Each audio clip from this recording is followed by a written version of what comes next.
All right, so this is the 2019. I finished this on 8/25/2019. My name is David Scheuer, and I am the host of StockerFinance.co. This is the presentation version of the analyst report and not the full written report. So if you'd like to follow along, again, go download it. And this will be more of a summary than completely the full report, just so everyone knows here. All right, so let's get it right into it. First off, we have Tesla Inc. The sector is automotive/energy. Its current price is $211.40, although these prices are slightly outdated since the date is currently August 31st and not the 25th when I ended it. So the current price today is actually $225.61, and the market cap is currently $40.41 billion instead of $37.3 billion. Its 52-week high is $379.49, 52-week low $176.99. I placed an intrinsic value of $350 on this. However, I would not base everything off of that price. That is just kind of a made-up intrinsic value. The point of this is that I am issuing a long-term buy, which means not weeks from now, not days from now, but perhaps years from now. So as an investment, my opinion is that Tesla will be a good, strong, long-term buy. Now let's get into it. So here's the report summary. Number one, I'm issuing the long-term buy, as I said. Number one, we have rapid growth. Tesla continues to rapidly grow into other regions, building the Tesla Gigafactories and expanding its network of superchargers. Technology innovation and capability of Tesla's EVs as well as batteries is far ahead of all other competitors. 2020 is approaching, which will be a great year for Tesla Inc. They're releasing many new vehicles and have many big things coming, which I'll talk about later on in this analyst report. Number four, a little competition in the EV market as of right now. Despite what many seem to claim Tesla to have, Tesla is far ahead of any other worthy competitor. 5, the China Gigafactory. The Gigafactory in China is almost complete. Tesla is the only U.S. company to have an independent factory in China. Having this great relationship with the Chinese during a rather tense trade war is a great step forward for Tesla. All right, so now we'll get into the description of Tesla Inc. If you already know about Tesla, you already know their cars, what they offer, etc., you can skip a few minutes ahead here, but this is just going to be a quick rundown of Tesla Inc. as well as their vehicles and what they have to offer in the energy sector too. All right, so Tesla is mostly known for its electric vehicle portion of itself. With a massive cult following and rapid growth in the recent years, Tesla seeks to take over the automotive industry and change the world as a whole. They want to convert everyone to EVs, electric vehicles. They currently have 4 vehicles available, with others coming soon. So they currently offer, here's their fleet, the Model S, the luxury sedan, which starts at $75,000, Model X, which is their luxury SUV, and the Model 3 sedan. So, as I said, the Tesla's Model S and Model X are geared towards being more luxury vehicles, while the Model 3 has been made to be readily available at a much more reasonable price than the other two vehicles. Although it says its MSRP is $35,000, I'd say it's more like $45,000, just because when you buy it, people generally add on quite a bit than buying the base vehicle, and the price has gone up in recent months. So the new Roadster, although not yet being delivered, will be the fastest vehicle ever at 0-60 time of 1.9 seconds. And apparently there's going to be an updated version that will be even faster. This car will be a statement to the gas cars that electric vehicles will not only take the streets, but will take the track as well. This supercar also undercuts all other supercars with a price tag at only $200,000. Although the supercar may not be a moneymaker for Tesla, it will definitely provide substantial media coverage and press, since more than likely many prominent figures will buy one, as many in pop culture already own a Model X. So more on the cars, especially Model 3 and Y, down in the report. By the way, it says page 3 at the top. If you see that, current fleet P3, that means page 3 on the analyst report. So if you're following along, that is the page that I relate to here, just so you guys know. All right. So as you see, we're still on page 3 here as we go into the energy section. So Tesla merged SolarCity into itself in 2016. Although many investors were left skeptical of this decision, and the merger allowed for the company to be more easily managed as well as funded. The company installs solar panels and soon will install the long-awaited solar roofs as well. Although they already kind of claim to be installing them, I really haven't seen any out there, and I don't even know if they're actually fully in production yet. It takes a lot of research to get those down. They also install power walls into people's homes for power storage. The company has struggled slightly, but has made the switch back to using loans/leases, and now has a new and improved website up, which will help drive sales and installations, but we'll look at the numbers down below. All right, so here's the industry outlook. Now, again, this is just a graph that I'm throwing up here. If you'd like to see, if you're following the analyst report, you'll see my whole description and where I got it from, everything, etc. All right, so the industry outlook. The automotive industry is transitioning from gas to electric. That's a given. The transition is inevitable. There's only a limited supply of oil in the world to power gas cars, while there's an unlimited amount of electricity to be created to power EVs. Although Tesla leads the EV industry, we have seen other smaller EV companies come to life, such as Lucid Motors, Faraday Future, and most notably Rivian. Most of these smaller companies have no deliveries, pretty much no sales, and the hype has died off very rapidly for them. Rivian is backed, however, by some larger companies such as Ford, which will give them a slight step up compared to the other small startup EV companies, but nothing super substantial has come from all these new startups. EVs being produced by large names, however, like Nissan, BMW, Audi, Volkswagen, and especially Chevy, also are on the rise. However, they lack the technology and infrastructure that Tesla currently has, which still puts them very behind Tesla, both technologically and in the infrastructure of the charging stations. The competition created by these other companies will create more awareness of EVs, allow consumers to compare and have more choices, and in my opinion, will actually all benefit Tesla as a company by providing further competition. So here, the graph that we're looking at on the screen here is the US EV car sales, which has continued to grow substantially. Although 2019 hasn't appeared to be as great a year as 2018, and 2019 is there in the red, in terms of beating the previous year's sales, it's still growing steadily, but it's not growing as steadily or not as substantial as a growth as back in 2018, which is when they released the Model 3, which kind of makes sense. But I don't see a slowdown or a reverse in growth coming anytime soon. All right, here's our next graph here, and these are both from Inside EVs, by the way. So here's the top 10 electric U.S. plug-in car sales from January 2019 to March 2019. As you can tell, the Model 3 is dominating. The media continue to say demand is struggling, or that there's no demand at all for the Model 3 or Teslas in general, but the sales chart proves otherwise. Although the more affordable Chevy and Toyota are beating the Model S/X currently in these months, those two cars are both over 5 years old. The Model 3 outsells the next 4 highest selling cars combined. And if you combined all the Teslas on this chart into one column, they would outsell every single other car and every company combined on this chart. So yeah, that's pretty impressive there. Here's another graph we're going to look at. And this one, as you can tell, is you see substantial growth in the Tesla from about December 2017 when it was released, and then it really took off. And that's also, if we go back to this chart here, is why I think we see in 2018 the massive growth compared to 2017 in U.S. plug-in car sales. And now, as the Model 3 sales start to slow down slightly from its initial launch, although it's still growing, that is why 2019 has not been as great a year in terms of the jump in growth. But if you look at all the other years, 2019 is on the same par as those ones. So demand is definitely not going away, but perhaps the initial sales jump is slowing down slightly, which, if you look at this, it doesn't look like it's going anywhere anytime soon. It's still rapidly growing, although I do think, the summertime especially can have a slowdown in car sales. Or not the summertime especially, but just now that it's been released for this long. All right, so here's the growth section, page 6 through 9. I'm actually going to switch to the written report here. All right, guys, so here's the written report. The reason I'm switching because I have a lot of numbers written down here that I can't really show in the presentation. Again, if you'd like to come take a look at all this, go ahead and download the PDF and follow along, since that's where you're going to see all the details rather than just looking at my presentation here. All right, so despite what the media has said about Tesla and its demand for growth, it's seen tremendous growth in sales without a doubt. This has been mainly led by the Model 3 in recent quarters.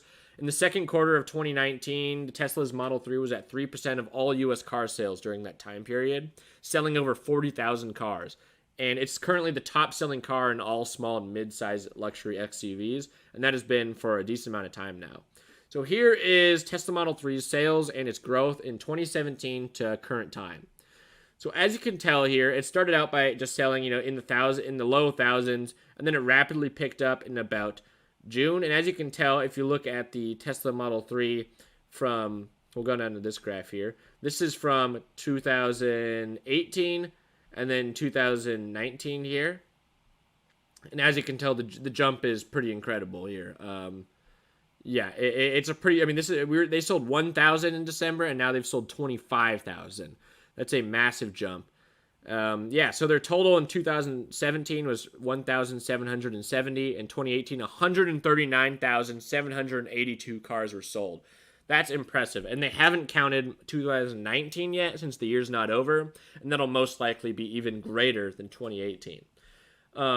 So here is the European sales. Now, the European sales are going to be significantly lower. I'm not reviewing the Asia sales yet, since the numbers aren't really out yet, or I couldn't find them anywhere. But here we go. So 2019, as you can tell, we've seen substantial growth throughout the years, although it has kind of fluctuated randomly. I think that's because of when the ships arrive with all the cars to deliver them, to have them for sale there. So my guess is they come in, and that's why you see a massive influx, and then you kind of die out because there's not as many left, or they've been sold out, and then they come back and have another massive influx. So that's why I think we're seeing this. If anybody wants to explain why, then that would be great. And obviously, this is not applicable because the numbers just aren't out yet, or we're not there yet in the year. So Solar City growth, and we're going to continue just with the written report here, so don't worry about having to follow along too much now. Solar City growth. Solar City has struggled with many sales in recent years. Unlike Tesla, it's been losing market share to other competitors, and its sales continue to slide. So let's look at the graph here. Although this is largely due to Tesla acquiring Solar City, now let's go and see when they acquired Solar City on the graph here. That was in 2016. So that's right about here. And as you can tell, right when Tesla acquired them, their residential and their installer, how many solar panels they were installing has dropped significantly. And that's mainly due to the fact, since instead of using leasing, they got rid of that and were doing cash-only sales pretty much. But now that they brought back leasing and have a brand new website, I think we're going to see this graph start to curve back and hopefully lead back to Solar City leading the residential solar installers rather than Sunrun and Vivint Star outbeating them, or others as well. So, innovation in 2020 outlook. In my opinion, Tesla's going to continue to lead. We've seen many new innovations coming out, such as the Tesla Semi, the new Tesla Roadster, and the pickup truck, and more prominently, the Model Y, which I'm going to make a whole separate video on. The Tesla Semi and new Roadster both are available for pre-order now and have received many orders from large corporations for the semi-trucks and orders from individuals for the new Roadster. And you've probably seen a lot of YouTubers who have gotten the referral thing for the new Roadster as well. So the Model Y has already begun pre-orders, and the Solar Roof is underway as well, which hopefully we'll see that come out sometime here, or at least in a more available format. The Model Y pre-orders are estimated at 100,000 by most analysts or more. It could be more or less, but my opinion is probably going to be much more once they open up to the European and Asian markets more, especially since the Gigafactory in China is going to be opening up very soon. And if they sell the Model Y there, obviously the population, and I'm going to talk about more about Asia down below, but obviously the population is much greater than in the US. So here's all the Tesla Semi orders as of April 2018. So there's going to be much more than this list now. Now, some of them could have also revoked their orders. But anyways, we have Walmart, Pepsi, FedEx, and I have the numbers here, which how many they ordered as well. So I'll just kind of scroll through this part. If you're following along, you can read this in detail and see exactly how many each of them ordered. But you can go and do that yourself if you download the PDF. So more Tesla Semis have been ordered since April, obviously. And yeah, the Tesla Semi truck will start full production delivery in early 2020. There have been many sightings of the Tesla Semi in driving and charging, and it has already driven across the country simply by using the charging network and an extension cord.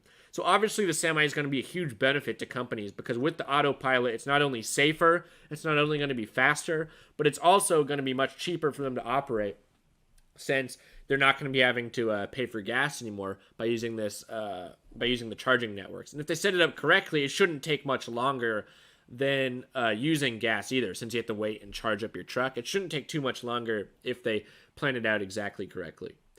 All right, so obviously Tesla has continued to grow its supercharging network rapidly, but it has slowed as it has been upgrading to the version 3 chargers, which charge much faster. And it did that earlier this year in about March, I believe.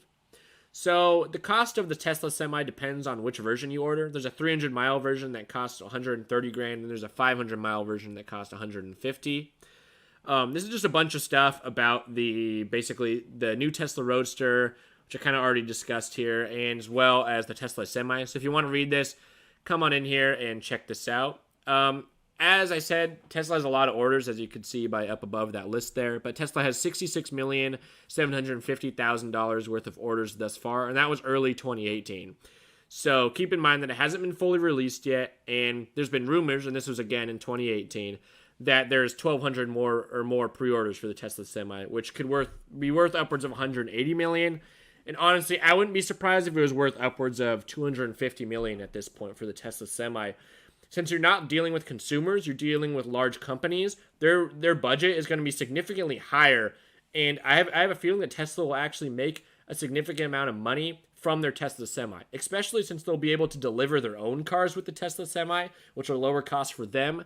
And once they're selling their Tesla Semi to other large companies like Walmart or Amazon, they're going to be able to make a significant more amount of revenue there. And that's just my opinion. I also think that, and I'll talk about data a little bit later on here in the analyst report, that the data that they are able to achieve for these companies with their trucks will be able to help these companies, and they might even be able to sell that data to them in order to make sure that these companies can deliver their stuff on time correctly and have basically the most efficient schedule. So for companies like Amazon, who have to deliver packages exactly on time or only have a day to do so with 1 day delivery or 2 day free delivery, they're going to be needing this data that Tesla offers for their trucks in order to plan a route that will exactly get there on time. So if they need to be somewhere at 6:21 p.m., the Tesla's going to be able to get there at 6:21 p.m. Whereas right now, with the driver driving it and with having to go through a bunch of other stuff, it's going to be a lot harder. So yeah, that's just one thing that I think has been a little overlooked, just the Tesla Semi. Now, competition. And this part's going to be a little boring here since I'm just going to be reading off the screen. Tesla Inc. has very little serious competition. As I said, they're already very ahead of General Motors, Volkswagen, BMW, Nissan, Toyota. Although these automakers have recently been investing more into the EV market, which is a good thing, as well as their own electric vehicles, most of the new EVs being released by these companies, especially by companies like Audi, BMW, and the luxury companies, we won't see till 2020 or have very little sales or very little, stuff that's going to compare to a Tesla in terms of their technology. So most of these cars will be outdated and forgotten and won't retain the same amount of hype and cult following that Tesla has. The Prius, which is a hybrid, and the Nissan Leaf have both been around for a while, but are no match to the performance and technological advancement of the Tesla cars. The Prius was one of the top 3 cars being traded in for a Model 3 as well. So other major competitors include smaller companies, and I already kind of talked about this.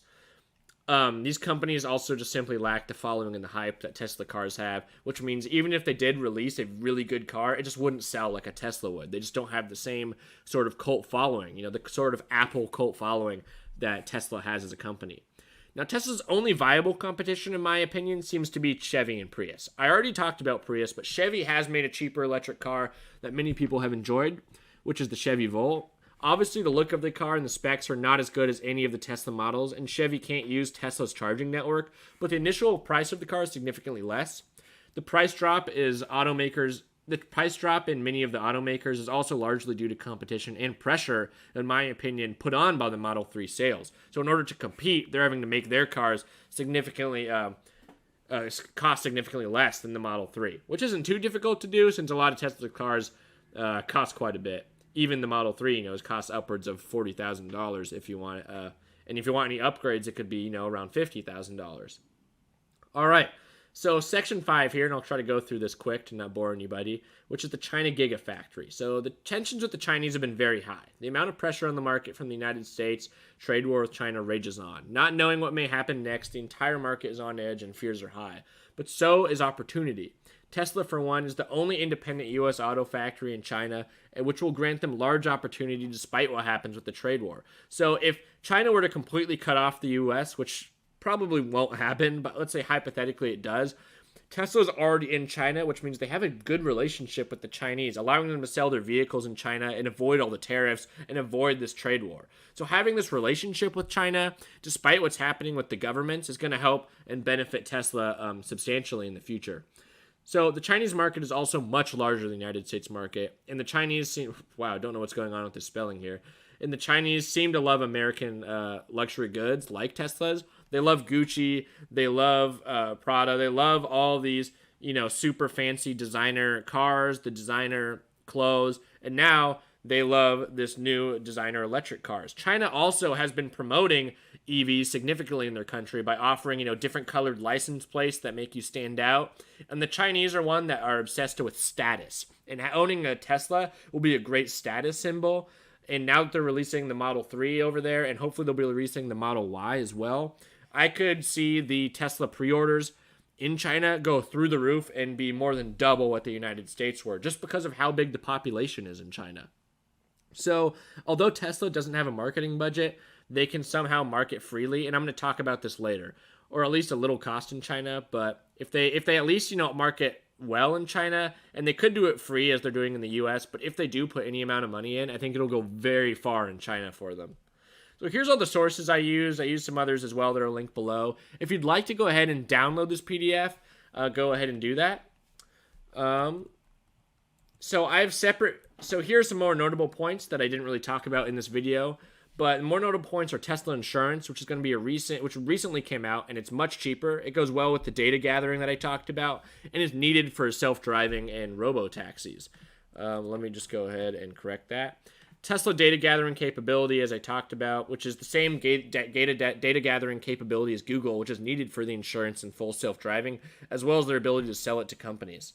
So Tesla truck, I already talked about this. It's not a mass market truck. I touched on this a little bit. It's going to be kind of a cyberpunk feel to it, and I believe it's more of a marketing strategy than anything, and not necessarily a viable option for people to, it's not going to be like the Model 3 or anything. It's going to be a much more show-off type car. So separate videos coming on the Tesla marketing strategy, full self-driving and robo-taxis, Tesla's competitors, etc. So make sure to subscribe. Some of these, my sources, especially the ones for Tesla Insurance, etc., if you'd like to learn more about, I'll link some videos below from Hyperchange and Now You Know News. So yeah, go ahead and make sure to download the PDF to read the full report, because I really didn't touch on everything that I wrote in there, and it's about 14 pages long. So I hope you enjoyed this kind of summary of my Tesla Analyst report too, and I'll see you guys in the next video. Peace out.